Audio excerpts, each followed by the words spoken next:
Seguimos recorriendo la región, esta vasta región, de norte a sur y de este a oeste en cada una de sus rutas nacionales, provinciales, tratando de reconocernos en pueblos, localidades, comunas que describen y forman parte de las características económicas, culturales, políticas y sociales en las que intentamos identificarnos. Vamos a hacer un viaje por la Ruta Nacional 158 para llegar a General Dehesa.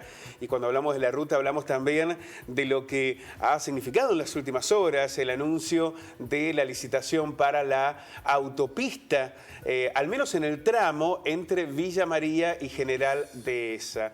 Un lugar enclavado en una zona de fuerte desarrollo industrial, comercial, productivo, ligado con el campo. Uno de esos lugares en donde la crisis social y económica impacta de igual manera o deja traducir a aquellos espacios, ciudades que logran consolidarse desde precisamente el impulso propio. Bueno, de esto vamos a hablar con su intendente, Franco Morra. Franco, ¿cómo estás? Buenos días. Bueno, muy buenos días. Muchas gracias por la invitación. La verdad que es un gusto poder estar acá en piso y saludarte y conversar un rato con vos. Bueno, muchísimas gracias, Franco, por venir. Lo decíamos, un lugar que tiene desde hace mucho tiempo una impronta industrial que supo consolidar aquello que tanto se le pedía a las localidades rodeadas por el campo, darle valor agregado. En General Dehesa eso tiene una consolidación que no es solo local, no es regional, no es nacional, sino también que incorpora la exportación. Es parte del ADN, sin lugar a dudas. Desde la consolidación de las primeras industrias de hace más de 90 años, recién lo hablábamos fuera de micrófono, tanto desde molino harinero como desde la misma planta de aceites de AGD, ha hecho que en el ADN del empresario, que está radicado en nuestras propias ciudades, se configure una situación de responsabilidad social empresaria que realmente hace que se marque la diferencia. Y no es solo la realidad de General Dehesa, ¿no? Es la realidad de muchos de los municipios, de comunas del interior, en este caso del sur de Córdoba, que en nuestra situación sobre la Ruta 158 hacia el sur está muy marcado por una economía regional, en nuestro caso del maní, que es netamente agroexportadora, pero que un poquito más hacia el norte, en el caso de Villa María, Arroyo Cabral, se configura con una cuenca lechera y que tiene bastantes características similares. Ha hecho del proceso agrícola-ganadero una industrialización que nos permite por ahí marcar la diferencia, asimismo como Río Cuarto, ¿no? Esto también exige y requiere que se vayan incorporando políticas y estructura, desde la aduana, el ferrocarril, ahora la autopista. Es decir, para lograr estos avances se requieren de los servicios, de los caminos, de las aperturas, de los recorridos, de decisiones políticas. Sin lugar a dudas que la llegada de la infraestructura hace a que ese crecimiento, que podría ser solo económico y podría estar concentrado, se transforme en un desarrollo para la ciudad. Primero, porque genera empleo de calidad, ¿no? La persona que consigue su trabajo está registrado. Lo veíamos en la época de auge de los Procrear, Pablo. Nosotros fuimos una de las ciudades que más llegada de Procrear tuvimos, primero porque la persona o la familia tenía su trabajo registrado y en blanco, y segundo porque había podido en algún momento de la historia, de su historia familiar, accedido a un lote. En segunda instancia, la llegada de las oficinas administrativas, como en este caso la aduana, como fue en su momento el SENASA, como fue hace poco la llegada de Banco Nación, la llegada de la Policía Federal, son oficinas que nos posicionan jerárquicamente dentro de las principales ciudades sin tener la demografía tal vez de Río Cuarto o de Villa María, pero que por la importancia económica hace que la dinámica sea salir al mundo directamente con un puerto seco, como en nuestro caso, donde más del 90% de la producción del maní se exporta a diferentes partes del mundo. Y la tercera, que es la infraestructura básica de servicios. En nuestro caso podría decir que la mayor inversión que nos ha llegado en los últimos años es la decisión estratégica del gobernador Schiaretti del gasoducto Manicero, un gasoducto que nos reforzó, nos permitió el 100% de factibilidad de gas en la ciudad, pero también hoy con una obra concreta en el parque industrial que nos permite el abastecimiento de gas y que hace más competitiva la ciudad. Y obviamente que la infraestructura vial de la mano de una futura autopista, que son las principales infraestructuras que necesita para poder crecer competitivamente y para poder estar a la altura de una empresa en las grandes ciudades, ¿no? Bueno, pensaba en esto que vos señalabas, ¿no? No necesariamente General Dehesa tenía una explosión demográfica, ¿no? Más allá del rol de ciudad. Sí la tuvo en materia económica. ¿Cómo logran equilibrar esos dos aspectos? Porque, digo, debe haber mucha gente que se quiere radicar. También, a la par de lo que son las grandes industrias, se van generando otras empresas en el parque industrial que asisten a esas industrias. Eso implica personal y demás. ¿Cómo van conjugando esos dos aspectos? En general, primero porque creo que el desarrollo ha sido a nivel regional, no solo contemplando Dehesa como un lugar para vivir. Hay mucha gente que en la 158 transita entre Dalmacio Vélez y Carnerillo y que tal vez vive en General Dehesa y trabaja en Carnerillo o viceversa. Entonces la situación habitacional es como que encuentra solución no solo en la ciudad, sino a nivel regional. Y en segunda instancia creo también, y esto es una opinión personal, con una exigencia en cuanto a la infraestructura de loteos, que hace que el hecho de pensar la situación habitacional sea pensar con toda la infraestructura básica obligatoria. Cuando se pone a disposición terreno, tiene que tener todo. Todo, incluso más. Hoy nosotros hace muy poquito entregamos 116 terrenos a un valor entre 990.000 y 1.800.000 pesos en promedio, en donde no solo tiene agua, energía eléctrica y cloaca, sino que tiene cordón cuneta, alumbrado bajo estilo LED y fibra óptica. Digo, ese nivel de infraestructura que tal vez es una exigencia mayor al momento de lotear, hace que la oportunidad del acceso sea en iguales condiciones y sea ordenado. Creo que esos han sido factores, pero realmente el crecimiento de estos últimos 15 años ha sido exponencial. Venimos de loteos realmente importantes, de algunos de más de 500 lotes, otros como lo tengo a nivel provincial de 120 terrenos, este último de 116, que son lotes muy importantes para lo que el crecimiento de la ciudad ha tenido, ¿no? ¿Y qué pasa con las viviendas? ¿Es posible desde los municipios generar viviendas? Usted señalaba lo que ocurrió con el Procrear, que fue una de las mejores políticas habitacionales que ha tenido la Argentina, hoy transformada en otro proceso. Y esto también genera una presión sobre los municipios, ¿no? Sí, sin lugar a dudas que no es la misma la época que transitamos en estos últimos años que lo que fue en su momento el sistema de Procrear. Creo que ha sido realmente una de las políticas más exitosas que ha tenido del acceso a la vivienda para la clase media, una clase media que en nuestras ciudades se encuentra muy marcada, por suerte, porque es ese trabajo registrado con un nivel de salario que, si bien hoy con la inflación por ahí se licúa un poco más, la realidad es que siempre está bastante por encima de la media o por la media en general.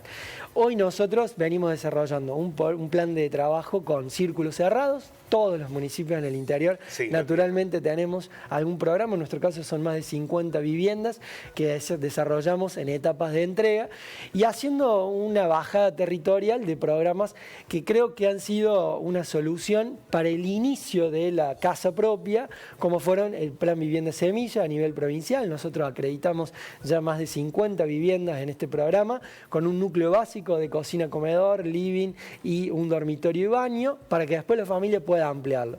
La verdad es que los esfuerzos del municipio han estado, y en mi caso como intendente, en poder generar el loteo. Yo creo que, y en esto alguna vez lo escuché al gobernador también, cuando el argentino se le da la posibilidad de comprar su lote, después de algún modo, con esfuerzo propio, ahorrando materiales, entre la familia misma, se va empezando a construir su casa. Sí, el acceso, ¿no?, a la tierra se convirtió en un grave problema. Sí. Incluso en las localidades más chiquitas, ¿no? Donde el Estado tiene que intervenir. Recién, esta semana hemos hablado con el intendente de Monte de los Gauchos, nos decía que incluso localidades de 2.000, 2.500 habitantes, sin la intervención del propio municipio, es imposible. Nosotros tenemos valores inmobiliarios de un terreno de 400 metros cuadrados a arriba de 6 millones de pesos.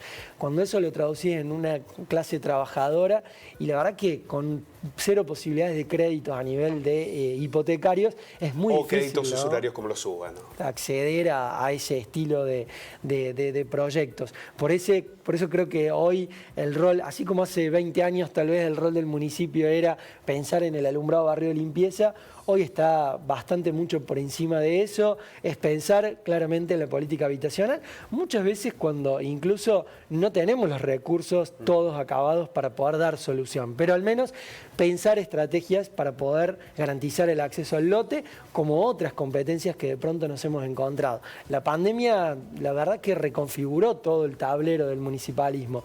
De pronto nos encontramos en discusiones sanitarias, en discusiones educativas, en discusiones de modernización, de agendas de género, que han sido todos los desafíos que tiene el municipalismo y que van a plantear un escenario distinto a nivel político seguramente para el año próximo. Ayer en una nota periodística ahí en Endesa decíamos, creo que para los próximos años, incluso para el votante, va a ser totalmente distinto el mensaje que como dirigente vamos a tener que dar, ¿no? Porque las demandas son distintas, son diferentes y son en otro contexto. Y son más amplias, ¿no? Hay cada vez más presión sobre el municipio. Y sí, porque es el primer eslabón de respuesta, ¿no?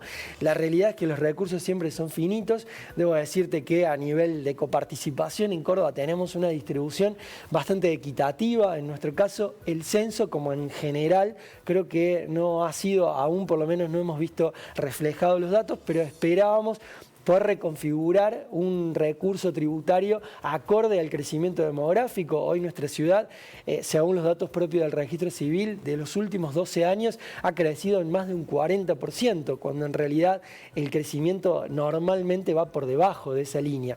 Bueno, los recursos podrían o deberían estar acompañados de esa manera. Lo vienen haciendo, pero con un nivel alto de inflación es bastante difícil cuando las demandas son tan altas, ¿no? Pensar en un sistema sanitario, pensar en un sistema educativo sin resorte en la municipalidad no se podría. Hoy la verdad que los intendentes estamos también dando respuesta en ese sentido. Y que aparece como una cuestión saludable que los intendentes formen parte de esa decisión, aunque deberían haber acompañado de presupuesto, ¿no? Sí. Que no toda la presión económica también está sobre los municipios. Yo creo que hay sí un criterio acertado a nivel provincial de transferir determinadas responsabilidades en los intendentes.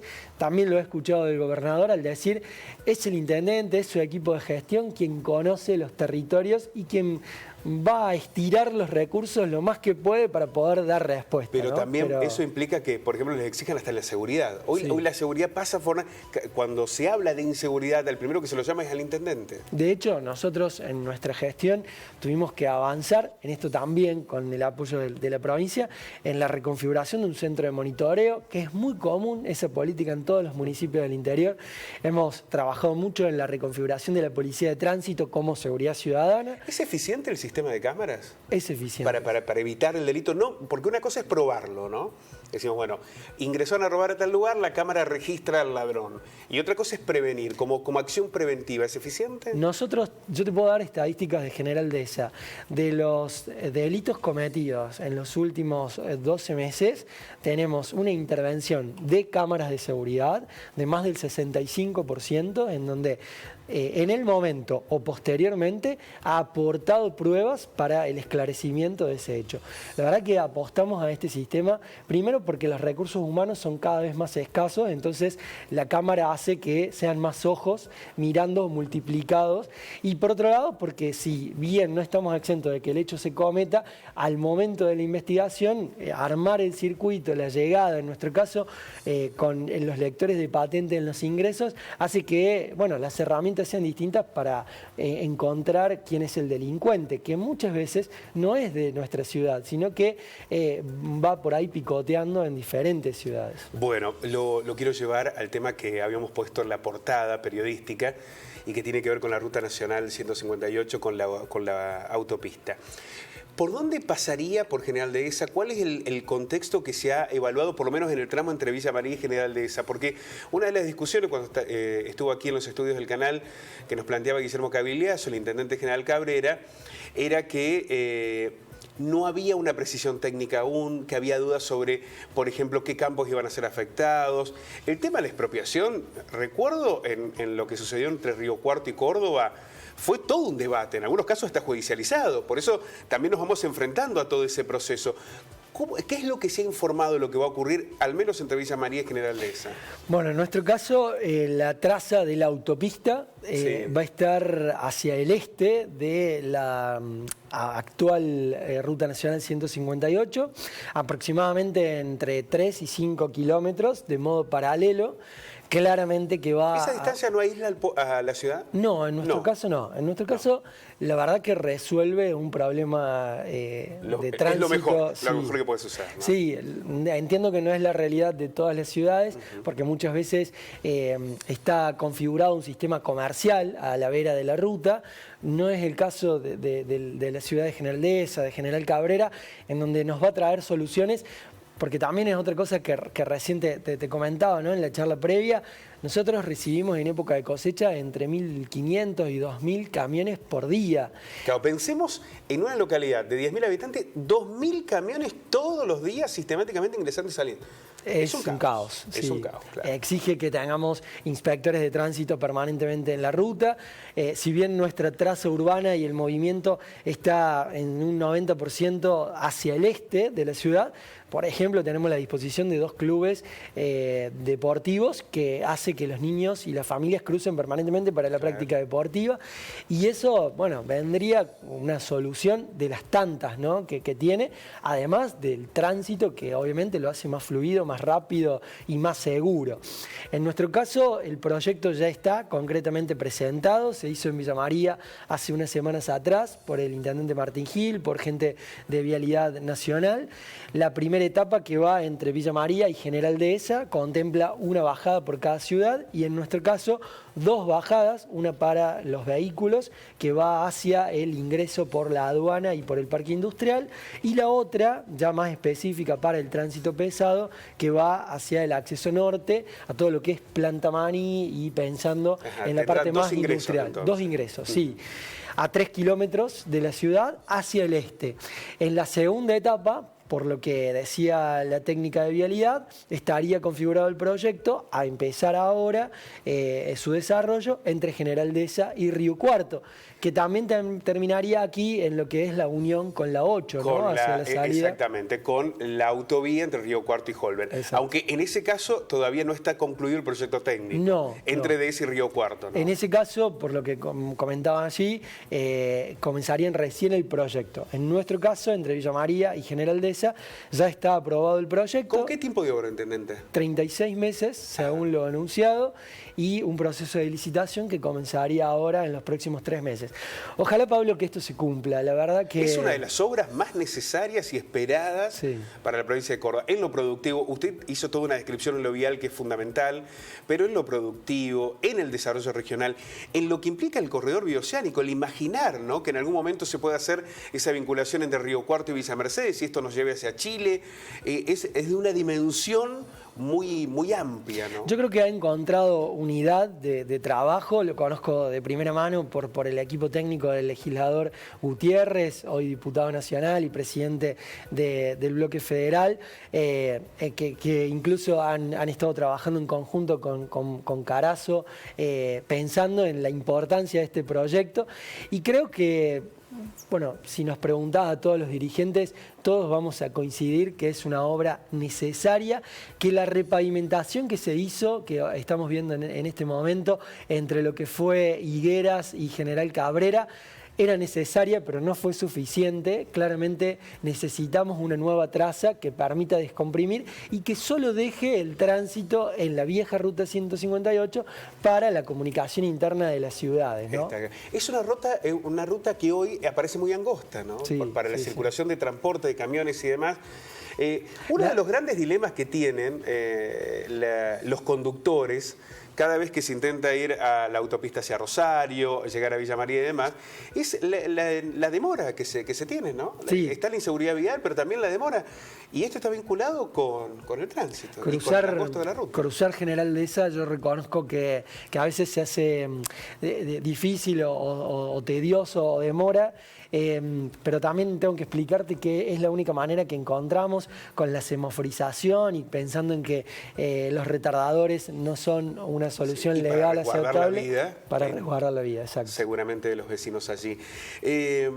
Quiero ya en el cierre de la nota pedirle algunas 2 o 3 precisiones sobre lo que ha dejado este año y lo que viene. En materia social, ¿se sienten las crisis en General Dehesa o esta contención de la que hemos hablado, industrial, comercial, productiva, logra suplir lo que pueden ser las dificultades sociales hoy en el país? No, se siente, tal vez a lo mejor en menor medida, pero el impacto siempre es a nivel general. No estamos, nuestros pueblos no son islas. La realidad es que el nivel alto de inflación hace que se ponga difícil la situación hasta para la clase media, que tal vez en otros momentos tenía otro pasar económico, y que sí es cierto que en nuestras ciudades se configura o está marcada de una brecha mayor, ¿no? Pero las demandas igual son altas a nivel social, donde principalmente en el caso de nuestras ciudades, tal vez no en la cuestión de alimentos, pero sí en una cuestión más específica de alquileres, porque también tenemos que reconocer que esta demanda habitacional hace que los alquileres sean altos, y estamos tal vez en mismos valores de alquileres que una ciudad como Río Cuarto de más de 200.000 habitantes, ¿no? Entonces allí hay una demanda, y otra demanda concreta es a nivel de servicios, sobre todo con el pago de facturas de luz, tal vez no tanto gas, porque aplicamos dentro de los descuentos de zona fría en su momento,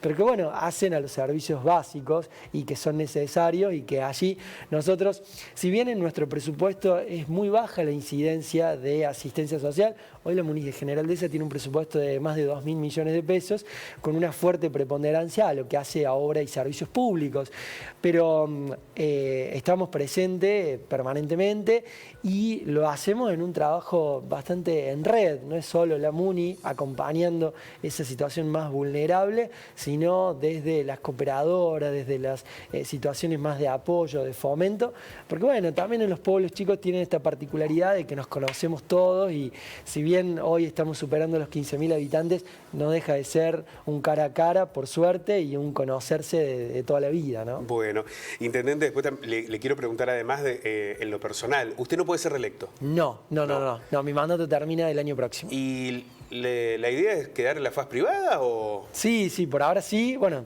yo soy abogado, egresado aquí de la Universidad Nacional de Río Cuarto, y la verdad es que con mi familia la decisión es radicarnos en General Dehesa. Soy papá de 3 niños. Acaba de ser papá. Sí, y de hecho te pido perdón por los pases de esta nota, porque fue muy difícil.